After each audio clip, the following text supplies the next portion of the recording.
நடிகை கௌசல்யா கார்த்திக், பிரபுதேவா, முரளி, விஜய் என பல முன்னணி நடிகர்களோடு ஜோடியாக நடித்து பிரபலமானவர். காதல் வாழ்க்கை என்ற திரைப்படத்தில் கௌசல்யா என்ற பெயரில் அறிமுகமாகி இந்த திரைப்படம் வெற்றி பெற்றதை தொடர்ந்து தன்னுடைய கவிதா என்ற பெயரை மாற்றி கௌசல்யா என வைத்துக் கொண்டார். சமீபத்தில் ஒரு பேட்டியில் தன்னுடைய ஆரம்ப கால சினிமா வாழ்க்கை குறித்து பேசியிருக்கிறார்.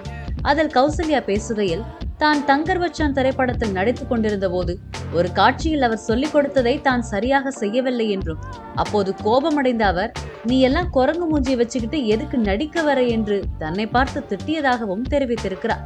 எல்லோர் முன்பும் தன்னை அவர் அப்படி திட்டியது வருத்தமாகத்தான் இருந்தது என்றும், ஆனாலும் நாம் வாங்கும் சம்பளத்திற்கு சரியாக வேலை செய்யவில்லை என்பதை புரிந்து கொண்டு அவர் திட்டியதை பெரிதாக எடுத்துக் கொள்ளவில்லை என்றும் கூறியுள்ளார். இதுபோல நிறைய இயக்குநர்களிடம் திட்டு வாங்கியுள்ளதாகவும், ஆனால் அதை ஒரு பாடமாக எடுத்து மீண்டும் தவறை செய்யக்கூடாது என்பதில் தெளிவாக இருந்ததாகவும் நடிகை கௌசல்யா கூறியுள்ளார். சினிமாவில் பல அவமானங்களை சந்தித்ததாகவும் அதிலிருந்து நான் பல விஷயங்களை கற்றுக்கொண்டேன் என்றும் நடிகை கௌசல்யா தெரிவித்துள்ளார்.